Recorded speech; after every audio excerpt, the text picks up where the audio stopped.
Hello, welcome to Nona's Here. I'm Nona. If you've been here before, welcome back. If this is your first time here, I'm so glad you stopped by to visit. If you haven't subscribed yet, I sure hope you'll hit that subscribe button and be sure and hit the notification bell right next to it so you'll be notified every time I post. I do post every Tuesday, Thursday, and Saturday. I do all kinds of videos and you don't want to miss any of the fun. Today we're going to do some Christmas crafting and I think you'll enjoy them. To get a few things out of the way, you'll see two sofa pillows stacked on my dining room table. The reason why they're stacked there is because the sofa behind me is covered in Christmas crafting supplies. The dining room table is stacked with Christmas crafts that I've completed that are going out for presents. The reason why I try and stay out of camera, but I have this lovely pink gown on that is about 36 years old because I think I wore it when I was pregnant with my younger son. It's about 3 sizes too big and it's covered in paint because it's my crafting dress. So I try and stay out of camera, but every once in a while I lean in and you see it. I do have regular clothes underneath it, but it's to protect my regular clothing. Also on crafting days, I do not wear makeup. So if my face gets into the camera, you'll see what I look like with no makeup.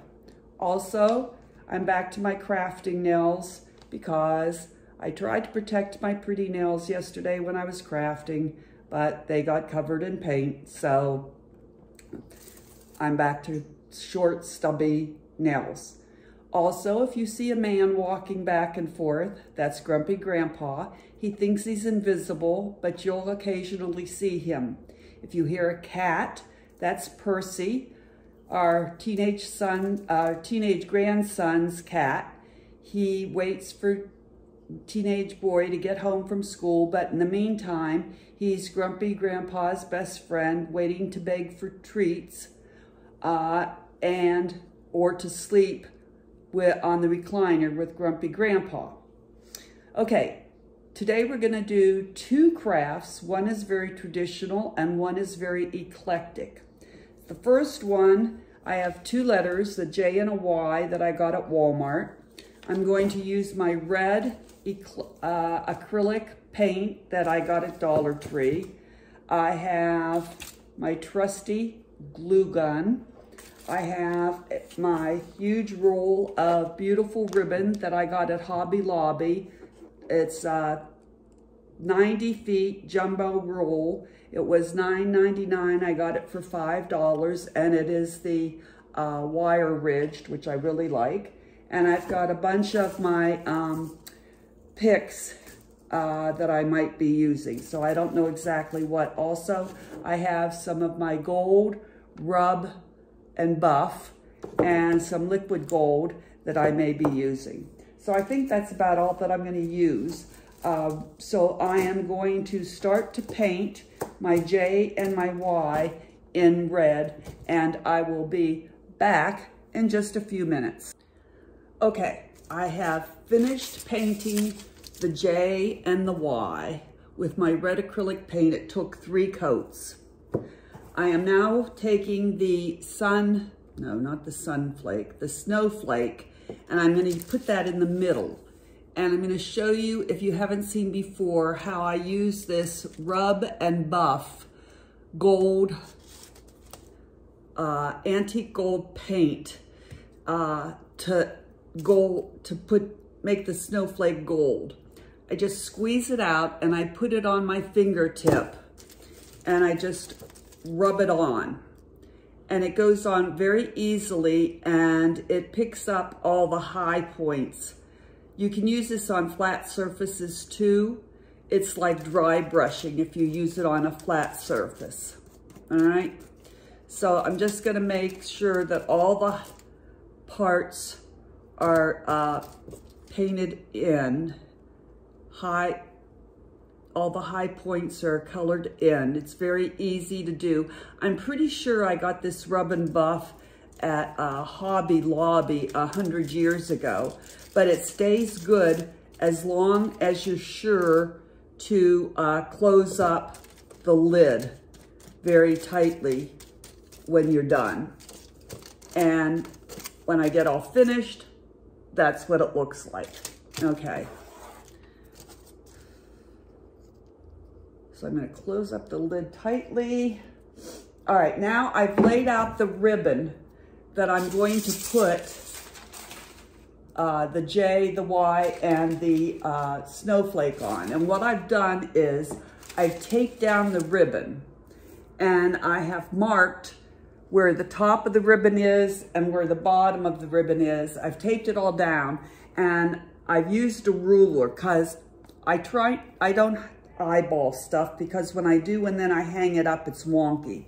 So I measured it out, and I put where the top of the J will go and the bottom of the J will go, where the top of the snowflake, where the top of the Y, the bottom of the Y. So it's all taped down so that when I hot glue these things down, they'll be equally spaced. When I get done, I'm going to use this, which is from Dollar Tree. It's the wire edged ribbon to make a bow at the top. I'm going to use some of my picks to decorate the top. I'm going to use this Dollar Tree twine to make a hanger, okay? And I'm going to put some popsicle sticks at the top to make sure that the top doesn't fold in when I try and hang it. I'll just slip those through. I've made like a little hem at the top, and I'll glue some of these together and slip them through. And that's about it. So I'm gonna be quiet. I'm gonna fast forward, and I'll hang it up when we're all done, and then we'll see how it looks. Don't forget, there's a second DIY coming up right after this one. It is a very eclectic Christmas wreath, which I bet you haven't seen before. So stay tuned after this DIY is finished, because I'll go right into the second DIY, which is a very eclectic Christmas wreath.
Okay, for our second DIY, excuse me, we're going to do something very different. I had this wreath left over. It's the only wreath I had. Wreaths are very hard to find. This is a 9.8 inch wreath, 24 centimeter, floral foam wreath that I got at Dollar Tree. And I was walking through Dollar Tree. I found these lovely boas. Now, I don't really like birds. It's not that I kind of do dislike birds. And I don't use birds in my crafting. But feathers and boas, I can go for. So I picked up some boas. They were beautiful boas. Pink and blue and white. And I could go for boas. So I thought, why not? I could use boas to make a wreath. So that's what I'm going to try and do. Don't know how it's going to come out. It'll certainly be different, don't you think? So I'm going to try and make a wreath using some boas. So don't go away. I'm going to get started and we'll see how it comes out. When I get started, I don't know how many boas I bought. I've got some ribbon from Dollar Tree. I've got some picks. I've got my trusty glue gun, and I'm just gonna start wrapping, and I will go on fast forward so you don't have to sit and watch me wrap. I'll just get it started. They've got these little knots at the end, so that's a good starting point, I guess. I'll glue it to get it started, and then once I get it started, I'll fast forward so you can watch me wrap it.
you.